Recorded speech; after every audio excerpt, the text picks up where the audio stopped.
Special coverage news, अब सिर्फ खबर।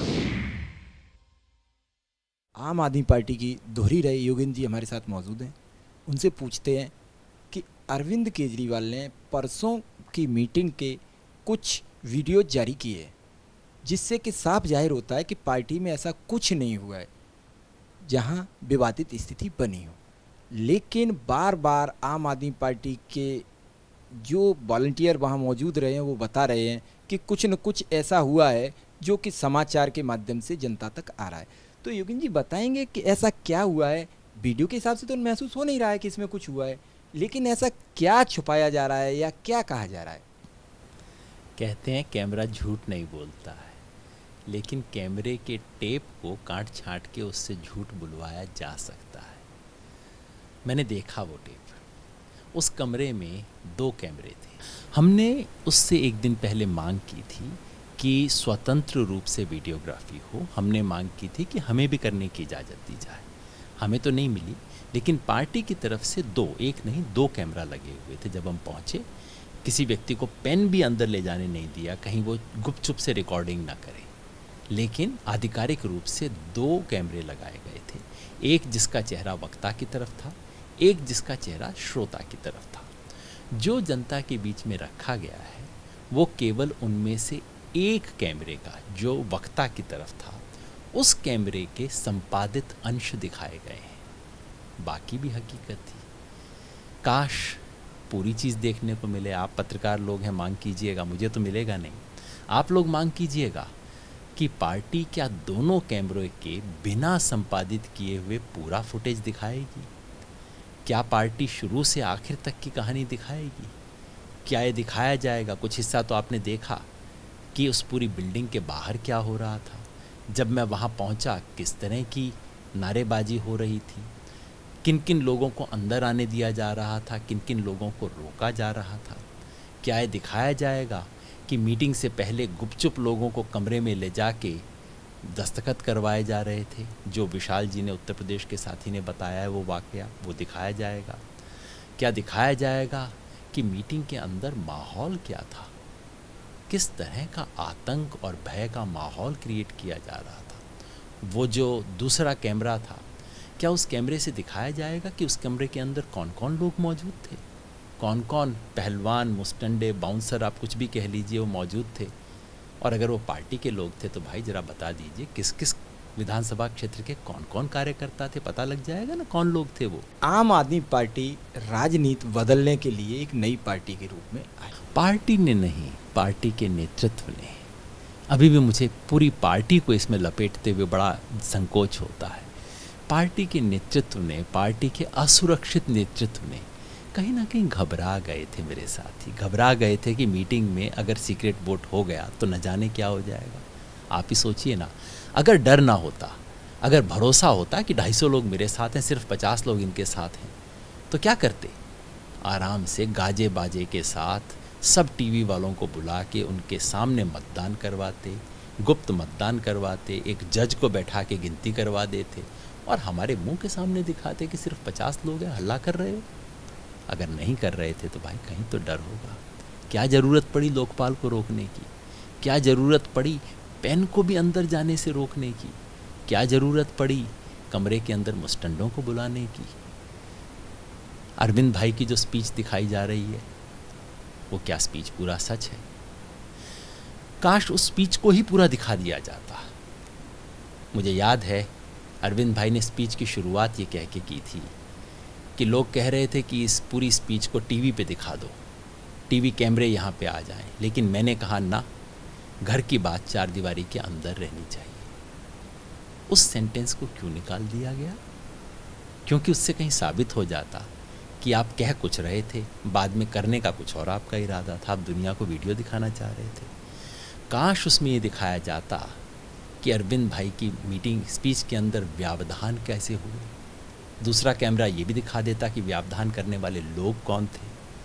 जब अरविंद भाई शांति भूषण जी के बारे में भड़का रहे थे, भड़काने के अलावा कोई शब्द नहीं है वो जो कर रहे थे उसके लिए। तो आपका मानना ये है कि कैमरे की उन्होंने जो वीडियो जो जारी किए हैं वो सब एडिट करके जारी किए हैं, और अगर वो दोनों कैमरों की पूरी वीडियोज फुटेज अगर दिखा देते हैं तो दूध का दूध पानी का पानी हो जाएगा, फिर आपको कोई शिकायत नहीं है अरविंद जी से इस प्रकरण को लेकर। कम से कम 80% सच तो सामने आ जाएगा। अभी तो हम केवल 25% सच देख रहे हैं। एक कैमरे का जो 50% सच है उसके संपादित हिस्से हम देख रहे हैं। आप तो खुद टीवी जर्नलिस्ट हैं, आप जानते हैं जब जर्क आते हैं इसका मतलब कटाई हुई है। इस पूरे फुटेज में कटाई की गई है। मैं बता रहा हूँ कहाँ कहाँ। ये बात जहाँ अरविंद भाई कहते हैं कि 4 दीवारी की बात है, बाहर नहीं जाए इसलिए मैं बोल रहा हूँ, ये काटी गई है। जहाँ व्यवधान होता है और जहाँ अरविंद भाई के भड़काने के बाद पार्टी के एमएलए उछल उछल के शांति स्वरूप जी की तरफ जा रहे हैं, कह रहे हैं गद्दारों को निकालो, गद्दारों को निकालो, इस तरह की बात कर रहे हैं। क्यों नहीं दिखाई जाती? कौन थे वो लोग ये जो कर रहे थे? कैमरा में आया होगा ना। ऐसे एमएलए कौन कौन रहे? मैं 2 को पहचान पाया वहाँ पे। उसमें कपिल मिश्रा थे, निधिन और ये त्यागी थे, नितिन त्यागी, ये 2 तो मैं पहचान पाया। और कई खड़े हुए थे एमएलए, कई एमएलए मिलके कर रहे थे। फुटेज आ जाएगी, सबको पता लग जाएगा ना कौन लोग वो थे।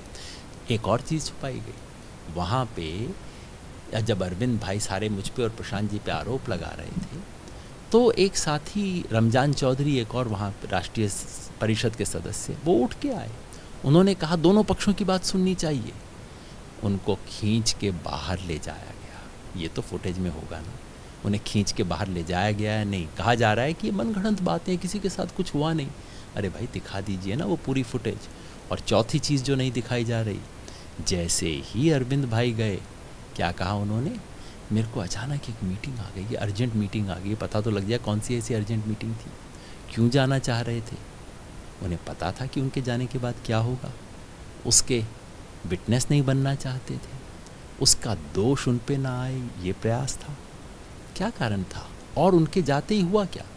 जाते ही गोपाल राय अध्यक्ष बने, सदन से विरोध हुआ, विरोध को नज़रअंदाज किया गया और मनीष सिसोदिया जी ने एक प्रस्ताव, तुरंत प्रस्ताव रखा। अब आप देखिए, वही व्यक्ति प्रस्ताव रख रहा है, प्रस्ताव का समर्थन की कोई आवश्यकता नहीं है, और वही व्यक्ति वहाँ खड़ा होकर वोटिंग करवा रहा है। कभी देखा आपने दुनिया के किसी सदन में कि कोई एक आदमी खड़ा हो सदन में, सदन का नेता, विपक्ष का नेता खड़ा हो, अपना प्रस्ताव पढ़े और वही गिनती करवाने लग जाए, वोट करो कितने पक्ष में कितने विपक्ष में, और दिखेगा कैमरा में। मैं, अजीत झा, दूसरे लोग खड़े होकर कह रहे हैं अध्यक्ष जी ये क्या हो रहा है, अध्यक्ष जी हमारी बात सुनिए, अध्यक्ष जी चर्चा का मौका दीजिए, अध्यक्ष जी जवाब देने दीजिए, अध्यक्ष जी सीक्रेट बैलेट चाहिए। और अध्यक्ष मोम की गुड़िया की तरह बैठे हुए हैं। अध्यक्ष आंखों में आंख नहीं डाल रहे हैं। मैं कह रहा हूँ गोपाल भाई मेरी तरफ देखिए, मेरी तरफ देख के कहते हैं जो कहना है लिख के कहिए। मैं कहता हूँ जी लिख के कह दूँगा, इसको तो रोकिए जो हो रहा है, लिखने का समय तो दीजिए। कहते हैं जो कहना है लिख के कहिए। ये सारा का सारा जो विद्रूप है, ये सारा जो नाटक है, ये देखने दीजिए ना जनता को। या तो मैं झूठ बोल रहा हूँ, साबित कर दीजिए झूठ बोल रहा हूँ, पूरी फुटेज दिखा दीजिए। ये आधी आधी फुटेज दिखा के क्यों ऐसा माहौल बना रहे हैं? शोभा नहीं देता है। संजय सिंह बार बार एक आंसर देते हैं टीवी पे, परसों से लगातार कह रहे हैं कि ऐसा कुछ नहीं हुआ है, कहीं कोई विवादित स्थिति नहीं है, कहीं कोई बदतमीजियाँ नहीं हुई हैं, लेकिन वीडियोज जारी करने में क्या दिक्कत आ रही है जब इतना सब कुछ हो रहा है? चलिए मैं तो झूठ बोल रहा हूँ, हालांकि सामान्यतः मुझ पे आरोप नहीं लगते हैं। ये आपके संसदीय दल के नेता डॉक्टर गांधी, जो कि प्रशांत भूषण और योगेंद्र यादव के साथ नहीं थे, वो भी झूठ बोल रहे हैं। विशाल लाठे उत्तर प्रदेश के, जो संजय सिंह के करीबी माने जाते रहे हैं, वो भी झूठ बोल रहे थे। जो लोग आके कह रहे हैं कि मेरी आत्मा गवारा नहीं करती, क्या कहा डॉक्टर गांधी ने? डॉक्टर गांधी ने कहा मुझे कोई परवाह नहीं है कि योगेंद्र और प्रशांत आए, बाहर आए ना आए। वो कहते अगर मैं अकेला रहता तब भी मैं इस मीटिंग का बायकॉट करता, मेरी आत्मा देख नहीं पाई क्या हो रहा है। सब झूठ बोल रहे हैं। और अगर झूठ बोल रहे हैं तो कृपया कैमरे की सारी फुटेज दिखा दीजिए, अनएडिटेड, अनइंटरप्टेड, पूरी की पूरी फुटेज जनता के सामने रख दीजिए, जनता फैसला कर लेगी। आपके मुताबिक अगर कैमरा की पूरी फुटेज आ जाती है तो सारा मामला क्लियर हो जाए?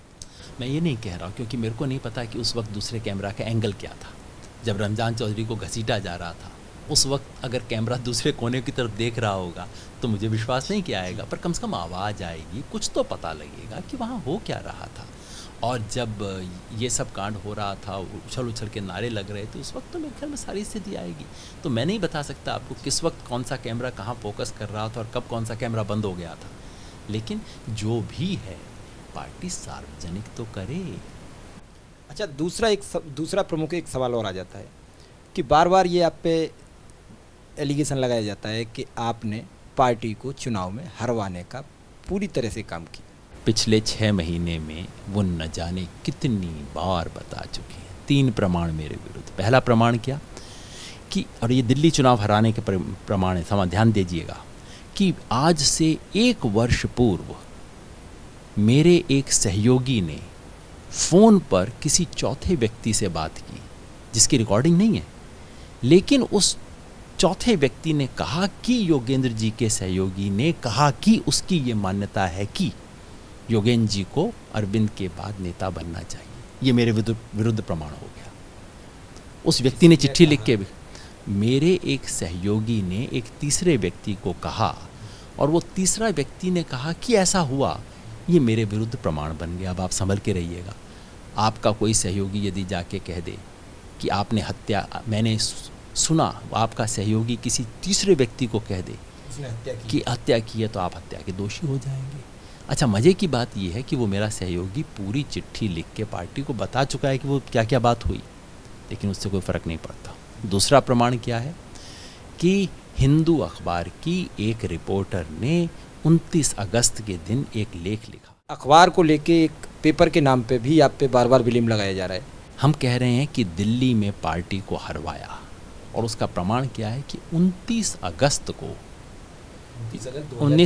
2014 को हिंदू अखबार में एक लेख छपा जिसमें रिपोर्टर, एक लेखक कहती हैं कि आम आदमी पार्टी ने हरियाणा में चुनाव लड़ने के बारे में जो फैसला है वो अलोकतांत्रिक तरीके से लिया, और अलोकतांत्रिक निर्णय लेने का कारण अरविंद केजरीवाल थे, इसको कहा जाता है। और फिर उसके बाद वो रिपोर्टर फ़ोन पे बताती है, अरविंद जी के सहयोगी विभव को फ़ोन पे बताती है कि मुझे तो ये सारी सूचना योगेंद्र यादव से मिली।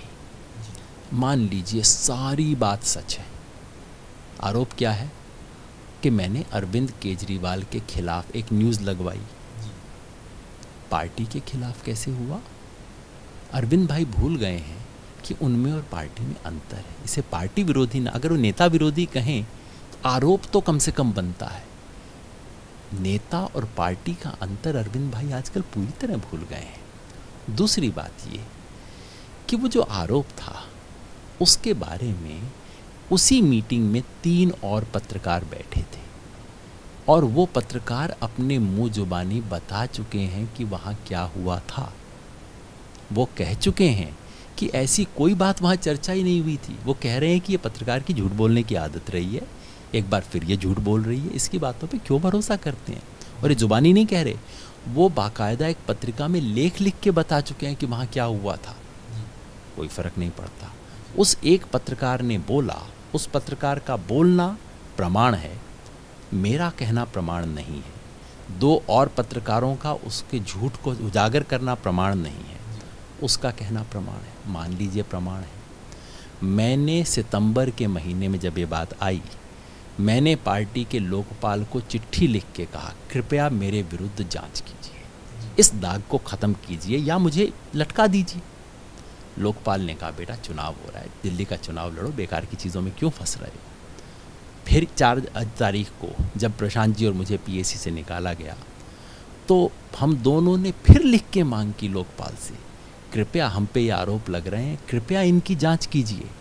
लोकपाल जांच करना चाहते थे, पार्टी के सचिव ने लोकपाल के पास कागजात नहीं भेजे। जांच से क्यों डर रहे थे? ये आरोप 5 महीने से बार बार लगा, जांच एक भी बार नहीं की गई। और हाँ, साथ में ये और कह दिया, 2 और बड़े संपादक कहते हैं कि आप खबरें लगवा रहे थे। भाई वो खबर भी बता दो, संपादक का नाम भी बता दो। वो आपने सुनी है ना भेड़िए और मेमने वाली कहानी, जिसमें अंत में ये होता है कि तू नहीं तो तेरा बाप रहा होगा, कोई न कोई रहा होगा। कोई ना कोई रहा होगा। ये वाला किस्सा है। इतनी हास्यास्पद बातें हैं, जो सुनता है हंसता है, लेकिन हमारी पार्टी में चलती है साहब ये बात। अच्छा, इन आरोपों के अलावा भी कोई आरोप और नए बनाए गए हैं आपके खिलाफ? आरोप ये है कि साहब दिल्ली में चुनाव हरवाने की मैंने कोशिश की है। अब आप सोचिए स्थिति क्या है। मैंने दिल्ली में 87, 80 और 100 के बीच में, 87 तो मैं गिन पाया था, कुछ ज़्यादा कम रही होंगी, एक आधी कैंसिल हो गई होंगी, एक में एक बोला होगा, दो दो जगह बुलवाया होगा, तो 80 से 100 के बीच में सभाएं मैंने एड्रेस की। देखिए पार्टी को कितना हरवाया मैंने न जाने कितनी प्रेस कॉन्फ्रेंस की।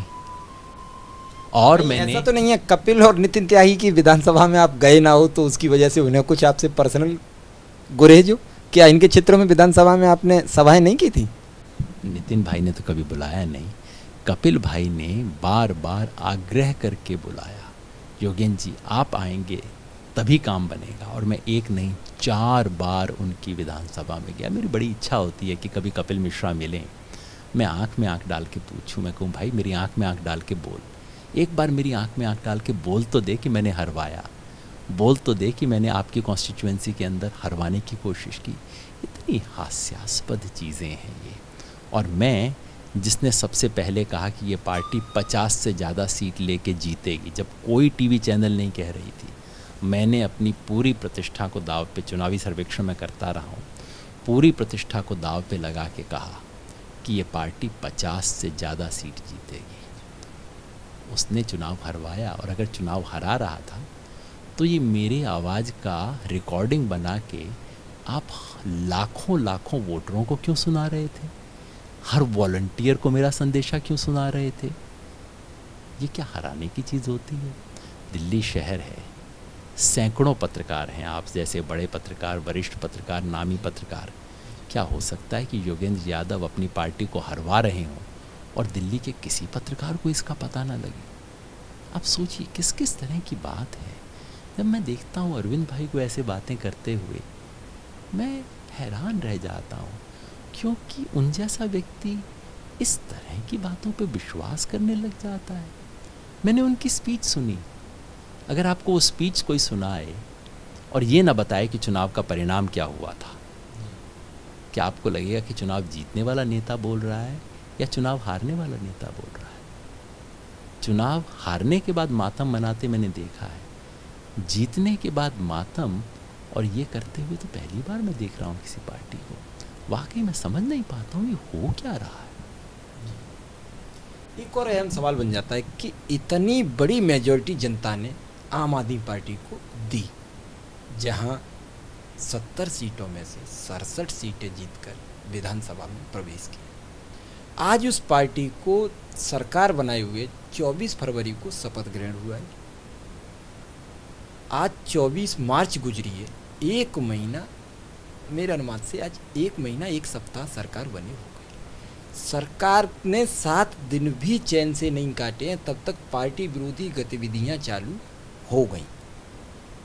शायद मेरा अनुमान आपके मुताबिक ठीक हो। ऐसा क्यों हो रहा है? पूर्ण बहुमत की सरकार बनने पर लोग सरकार चलाते हैं, जनता से किए गए वायदे पूरे करते हैं, या आपस में सिर्फ टॉगल करते हैं? आप सही कह रहे हैं। इतने बड़े बहुमत के बाद, जीतने के बाद, तो बड़े मन से बड़े काम करने का समय है। ऐसे में हो क्या रहा है? अच्छा, मज़े की बात देखिए, इस सारी प्रक्रिया में चुनाव के बाद से जो कुछ हो रहा है उसमें पहल कदमी न मेरी है न प्रशांत जी की है। हम चुप बैठे हैं। सारी पहल कदमी उन साथियों की है जिन्हें सरकार में बैठ के काम करना चाहिए। पता नहीं कैसे इतना समय मिल जाता है। सारा समय इसमें कि पार्टी में इसको फिक्स करो, इसको ठीक करो, उसको ठिकाने लगाओ, उसको निकालो, पीएसी से निकाला पर्याप्त नहीं है, अब एनई से निकालो, अब यहाँ से निकालो, अब पार्टी से निकालो, अब उसको स्पोक्स पर्सन से निकालो, इससे निकालो। इतना समय मिल कहाँ से रहा? अब आप सारे पदों से निकाले जा चुके हो या एक आध पद अभी बाकी है जहाँ से निकालने की घोषणा और रह गई है? अभी मेरे पास सबसे गौरवशाली पद है, जो पार्टी का सामान्य सदस्य होने का पद अभी भी मेरे पास है। और सुनते हैं उसके लिए भी तैयारी हो रही है। अनुशासन समिति को तो बदल ही दिया गया है, तैयारी काफ़ी हो चुकी है। मेरी कई बार इच्छा होती है कि अरविंद भाई अगर अपनी चीज़ों को पढ़ लें, सुन लें। मैंने उन्हें 1-1.5 साल पहले कहा था, अरविंद भाई एक किताब आपको पढ़नी चाहिए। 1.5-1.25 साल पहले की बात है। वो बोले क्या आप योगेंद्र जी कौन सी किताब?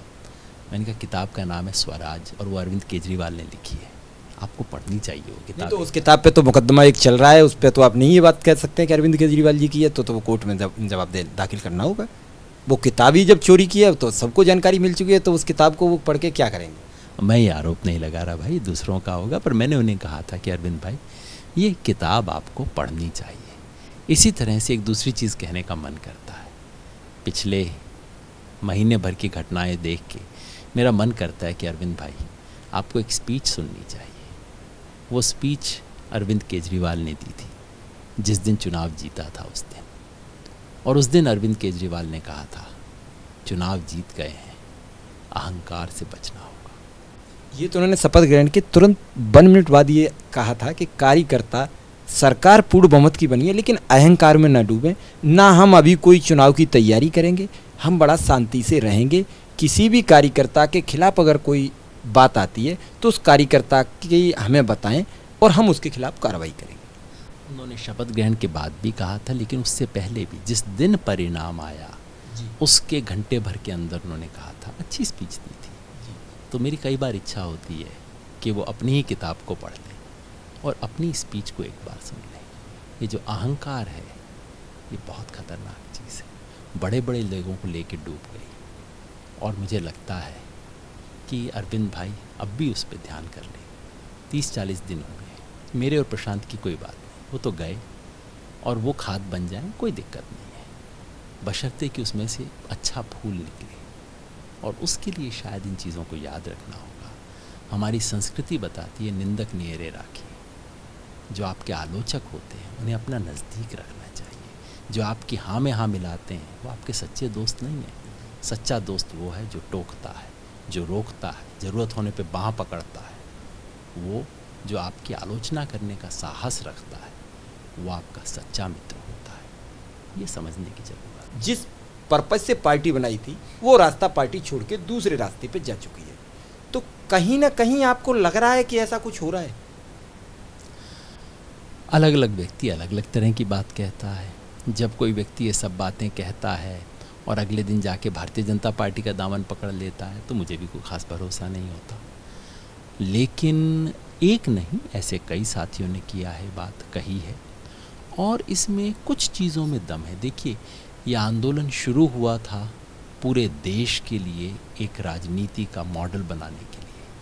आज हम दिल्ली के क्षेत्रीय दल बनने की कोशिश कर रहे हैं। शुरू हुआ था स्वराज से, आज कहीं उस स्व का दायरा केवल एक व्यक्ति तक सिमट गया है।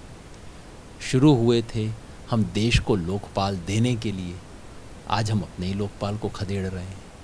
तो कहीं ना कहीं आंदोलन के आदर्शों में और संगठन की हकीकत में बहुत बड़ी फांक आ गई है, और उसको जब तक नहीं भरेंगे तब तक विश्वास कैसे जमेगा? जो विश्वास लेके जनता ने देखा था, आम आदमी पार्टी को लोग पार्टी की तरह नहीं देखते थे, लोग तो धर्म खाते में देखते थे। ऑटो वाला ले जाता था मुझे आम आदमी पार्टी के दफ्तर में तो कहता था भाई साहब मेरे पेट्रोल का इतना ही पैसा, इतना लूँगा और नहीं लूँगा आपसे, क्योंकि आम आदमी पार्टी को धर्म दान पुण्य जैसे मंदिर में लोग करते हैं वैसे सोचते थे।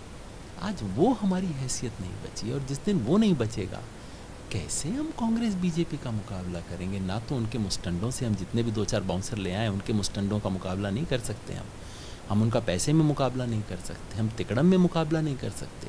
हमारे पास तो सिर्फ एक पूंजी है, ईमानदारी और सच्चाई। जिस दिन वो धुल गई कैसे मुकाबला करेंगे? आप और प्रशांत जी के खिलाफ साजिश नहीं रची जा रही है?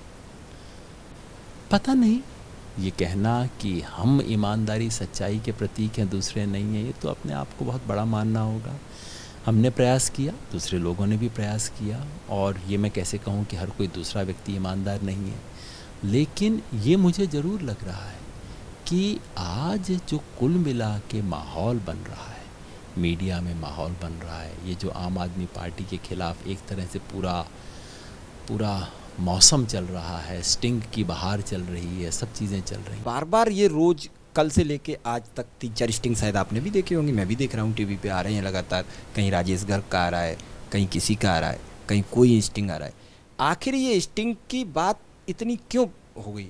तो अरविंद जी ने ये चिल्ला चिल्ला के ये बार बार मैसेज दिया कि आप इसका स्टिंग कर लो, हम इसे हटा देंगे। आज वो स्टिंग आपके लिए ही बहुत बड़ी एक आम आदमी पार्टी के लिए आफत बनने जा रहे हैं। कहीं नहीं लगता ऐसा आपको? मुझे पूरी ठीक नहीं लगती, इसलिए नहीं कि देखिए, जब आम आदमी पार्टी ने कहा कि कुछ स्टिंग जब रखे, सार्वजनिक हित में कुछ चीज़ें रखी, वो बहुत ज़रूरी थी, महत्वपूर्ण थी। मैं आज भी मानता हूँ कि अगर चोरी छुपे कोई सूचना ऐसी एकत्रित की गई जो कि बहुत बड़े सार्वजनिक हित में हो, जिसमें आपको इस देश के लोगों के हज़ारों करोड़ रुपए लूटने का प्रमाण मिले, तो वो एक सच्चा हथियार हो सकता है। लेकिन उसमें दो चीज़ें आपको सावधानी बरतनी होगी। एक तो कि वो हथियार आप एक दूसरे के खिलाफ हर रोज़ इस्तेमाल करना ना शुरू कर दें, और दूसरा, जब उसकी नोक आपकी तरफ हो तो आप उसे स्वीकार करें। आप ये नहीं कह सकते कि दुनिया भर पे तो स्टिंग ठीक है, मेरे खिलाफ है तो ये षड्यंत्र है, मैं इस पे जांच नहीं करवाऊंगा। पलट के कह दीजिए ना कि साहब मेरी भी जांच कर लीजिए, क्या दिक्कत की बात है। वो बार बार कहते हैं कि शाम को हमारी और आपकी और अरविंद जी की बात हो गई कि अब आइंदा अभी कुछ नहीं होगा, हम लोग बात मान चुके हैं, जो परसों उन्होंने कहा। उसके बाद बताते हैं कि रात को बात हुई है आपसे, रात में आपने एक और स्टिंग चलवा दिया जो उमेश वाला है। पता नहीं कैसी बातें करते हैं। उमेश जी वाली बात पे तो प्रशांत जी ने साफ कहा ही था। उमेश जी ने इस टेप को रिकॉर्ड किया, उमेश जी की अरविंद जी से बात हुई। बात इसलिए हुई कि उमेश जी अरविंद जी के करीबी हैं, कोई प्रशांत जी के कहने से बात नहीं हो सकती थी। अच्छा, आप लोगों के करीबी नहीं है उमेश जी? उमेश जी प्रशांत जी को जानते रहे हैं, लेकिन उमेश जी की करीबी अरविंद भाई से इसलिए है कि अरविंद भाई के चुनाव में उमेश जी की एक विशेष भूमिका थी। हमने तो बनारस में देखा था उनकी भूमिका को करते हुए। अरविंद भाई जब प्रशांत जी का फ़ोन नहीं ले रहे तो उनके कहने से उमेश का फ़ोन लेंगे? वो तो स्वयं कर रहे हैं ना बात। उमेश ने वो किया, स्टिंग रिकॉर्ड किया, उन्होंने प्रशांत जी को सुनाया। ये सुझाव भी आया कि प्रशांत जी इसको प्रेस कॉन्फ्रेंस में रखें। प्रशांत जी ने कहा, उन्होंने मुझे भी बताया इसके बारे में, और मैंने भी कहा कि ना, ये सब स्टिंग चलाना मिलाना हमारा काम नहीं है। उमेश जाने, उनका स्टिंग जाने, वो कहाँ करना चाहते हैं, हमारा इससे कोई लेना देना नहीं है। और ये बिल्कुल स्पष्ट है। वो गए, वो टीवी चैनल पे बैठे, उन्होंने अपना स्टिंग उसको दिया। इसमें प्रशांत जी कहाँ आते हैं, मैं कहाँ आता हूँ। अच्छा, अब आगे की रणनीति पे आप क्या विचार कर रहे हैं? एक बात तो तय है कि इस सब की वजह से, चाहे वो झटके में हो, चाहे वो हलाल से हो, धीरे धीरे करके छोड़ के तो नहीं भागेंगे। ये पीठ दिखा के भाग जाना, या डर जाना, या ये सोच लेना कि बस बहुत हुआ और नहीं झेला जा रहा, ये तो नहीं करना। कम से कम अपना तो मैं विश्वास दिला सकता हूँ, और प्रशांत जी को बहुत सालों से जानता हूँ। ऐसे में संकल्प दृढ़ होता है पहले से ज़्यादा। मुहिम ये जारी रहेगी। जो मशाल इंडिया गेट में, रामलीला मैदान में जली थी, उस मशाल को आगे लेके चलना तो धर्म है, वो तो करना ही है। कैसे करना है, क्या करना है, ये केवल मेरा और प्रशांत का व्यक्तिगत प्रश्न नहीं है, क्योंकि जो सवाल हमने उठाए हैं कोई हमारे व्यक्तिगत सवाल तो है नहीं, और इसलिए उसका जवाब मैं और वो मिलके दे दें, वो ज़रूरत नहीं है। इसलिए हमने सोचा है कि 14 अप्रैल को देश भर से आम आदमी पार्टी के कुछ चुने हुए कार्यकर्ताओं को, कुछ साथियों को बुलाएंगे, उनके साथ बैठेंगे, संवाद करेंगे और उनसे पूछेंगे कि बताइए आगे का रास्ता क्या है। मेरी अपनी राय है, मेरी राय है कि हमें कोर्ट कचहरी के चक्कर में नहीं पड़ना चाहिए, चाहे कितना भी असंवैधानिक काम हुआ, या हमें ज़मीन जायदाद प्रॉपर्टी के डिस्प्यूट में नहीं फंसना चाहिए। मेरी राय ये भी है कि संभव हो तो पूरे देश में राजनीतिक ऊर्जा का निर्माण करना चाहिए, वो सबसे ज़रूरी काम है। ज़मीन पे रह के राजनीतिक ऊर्जा का निर्माण करना, वो राय मैं भी सबके सामने रखूँगा। उसके बाद सब लोग मिलके जो फैसला लेंगे, आगे का कदम उसके आधार पर तय होगा। आपके मुताबिक 14 तारीख को आप अपनी अगली रणनीति के बारे में विचार करने के लिए एक मीटिंग का आयोजन कर रहे हैं, उसके बाद ही आगे की दिशा तय करेंगे? जी, बाकायदा जो आंदोलन की आज दशा है और इस आंदोलन की आगे क्या दिशा होनी चाहिए, इसका फैसला 14 अप्रैल के बाद होगा।